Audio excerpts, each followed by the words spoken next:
नमस्कार, बिहार मित्र न्यूज में आपका स्वागत है। मैं हूं तलत परवीन। पूरे बिहार की राजनीति में दरभंगा की राजनीतिक उठापटक चर्चा का विषय बन गया है।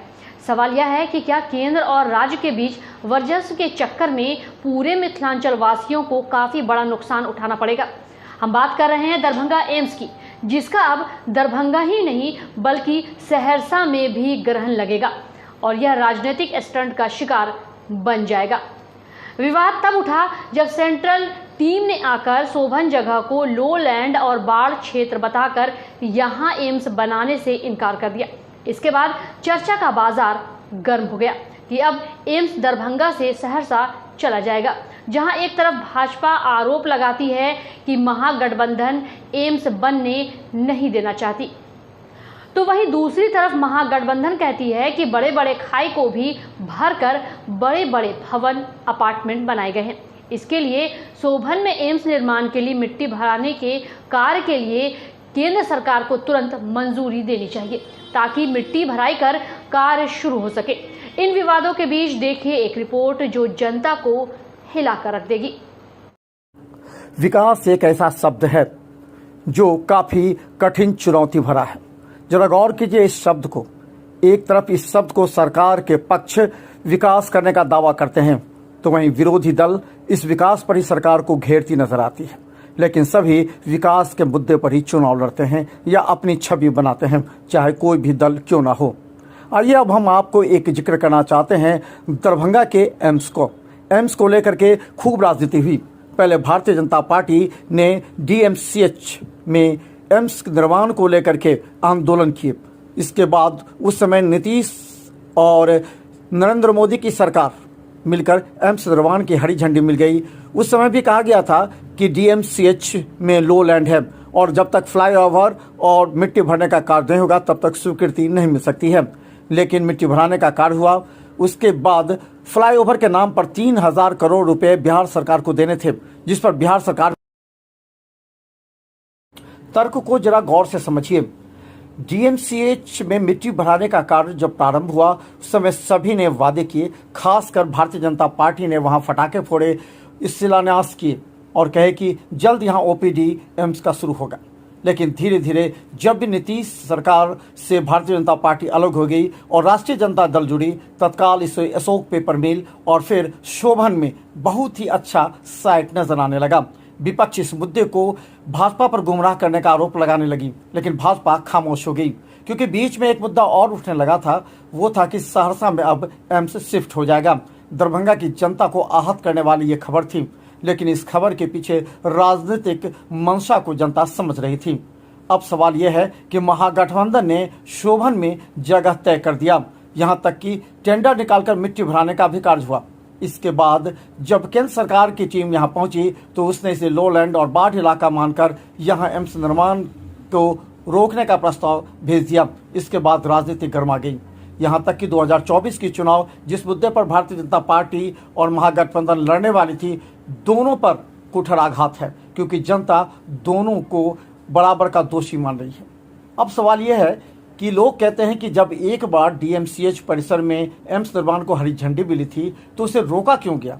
दूसरी तरफ अगर एम्स निर्माण को लेकर के शोभन में मिट्टी भराने का कार्य जब जमीन अधिग्रहण हो गया तो मिट्टी के भरने का कार्य में विलंब क्यों हुई, क्योंकि सभी जानते हैं कि 15 जून के बाद अगर बारिश होती है तो पूरा इलाका बाढ़ से घिर जाएगा। इसके बाद 1 वर्ष तक फिर वहां पर न मिट्टी भराएगा और न ही एम्स निर्माण का सपना पूरा होगा।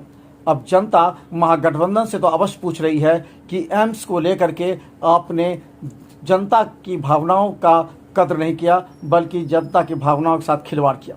अब दूसरा सवाल यह आ गया कि अब सहरसा के लोगों ने एम्स निर्माण को लेकर के सहरसा में आंदोलन किया, हाईकोर्ट में अपील तक की, जनहित याचिका दायर की। उसके बाद हाईकोर्ट ने इस संबंध में सरकार से पूछा, जब बाढ़ग्रस्त इलाका होने के कारण एम्स दरभंगा में नहीं बनेगा तो सहरसा में क्यों नहीं बन सकता। इस सवाल को लेकर के अब सरकार के ही नहीं भारतीय जनता पार्टी के सभी मिलाकर 23 सांसदों का दल केंद्रीय स्वास्थ्य मंत्री से मिला। इसके बाद प्रधानमंत्री नरेंद्र मोदी से, और ये कहा गया कि एम्स अगर दरभंगा में नहीं बनता है तो सहरसा भी मिथिलांचल का पार्ट है, इसलिए सहरसा को मिथिलांचल का ये मेन एम्स है उसको शिफ्ट किया जाए। इसके बाद राजनीति गर्म होने लगी। देखिए बिहार मिथिला न्यूज पर पूरी खबर हम आपको दिखाएंगे, लेकिन थोड़ा सा धैर्य से देखिए और समझिए राजनीतिक एजेंडे को किस तरह जनता के साथ खिलवाड़ है। ये अभी शुरुआत है और आज से आंदोलन का शुरुआत हो गया और ये उस वक्त तक चलता रहेगा जब तक कि दरभंगा के अंदर भारत सरकार एम्स बना करके नहीं देती है। सबसे बड़ा मेडिकल कॉलेज था वो दरभंगा ही में था, इसलिए इसी को विकसित करने की बात हुई कि दरभंगा एक सेंट्रल जगह पर है। यहाँ से आने जाने में पूरे नॉर्थ बिहार के मिथिलांचल के लोगों को आसानी होगी। नरेंद्र मोदी जी ने बिहार की बोली जरूर लगाई, 70,000, 80,000, 1,20,000 करोड़, लेकिन कभी भी कोई अलग से अच्छा काम बिहार के लिए नहीं किया। जब दरभंगा के लिए ऐलान हुआ एम्स का तो बिहार के नॉर्थ बिहार के सभी लोगों को बड़ी खुशी हुई कि दरभंगा के अंदर एक एम्स बन के तैयार होगा और जो गरीब लोग हैं, जो आज दिल्ली के अंदर, बॉम्बे के अंदर, कलकत्ता के अंदर इलाज करने के लिए, कराने के लिए भटकते हैं, वो दर्द जो है कम होगा।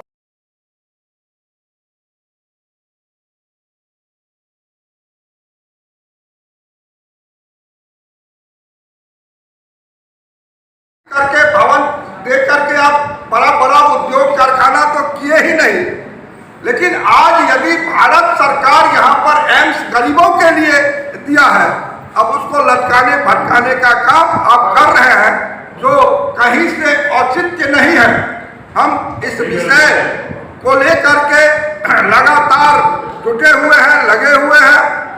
और अब जरा इन राजनीतिक चेहरों को देखिए, गौर से देखिएगा, क्योंकि ये वो चेहरे हैं जो दरभंगा एम्स के निर्माण में सहायक भूमिका निभा चुके हैं, निभाएंगे या आगे भी निभाने की कोशिश करेंगे।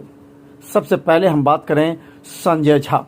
संजय झा दरभंगा के राजनीति में एक महत्वपूर्ण स्तंभ माने जाते हैं, जिन्होंने जल संसाधन विभाग के मंत्रालय संभालने के बाद दरभंगा के तमाम क्षेत्रों का भ्रमण कर सीधा सड़क निर्माण, बांध निर्माण और फिर बाढ़ से निजात दिलाने के सभी उपायों पर काम किया। अब उनके सामने एक चुनौती थी कि अब चुनाव में जब भी वो उतरेंगे तो उनसे लोग पूछेंगे कि एम्स क्या हुआ सर।